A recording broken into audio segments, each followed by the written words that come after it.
నెల్లూరు జిల్లా రాపూర్ మండల పరిధిలోని మద్దెల మడుగులో నెల్లూరు జిల్లా ఎంఆర్పీఎస్ అధ్యక్షుడు సూరిపాక ఉదయ్ కృష్ణ మాదిగ ఆధ్వర్యంలో దళితుల నాయకులు ఆందోళనకు దిగారు. గ్రామంలోని సర్వే నెంబర్ 1056/2లోని భూమిని కొందరు తప్పుడు పేపర్లు సృష్టించి లేఅవుట్లు వేస్తున్నారని ఉదయ్ కృష్ణ మండిపడ్డారు.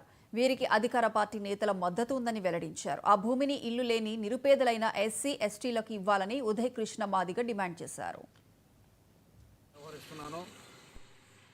రాపూర్ మండలంలోని మద్దెలమురుగు సెంటర్ నందు ప్రభుత్వ భూమి లేఅవుట్లు వేస్తున్నారని మా ఎంఆర్పిఎస్ కమిటీ ద్వారా మాకు తెలియజేయడం జరిగింది.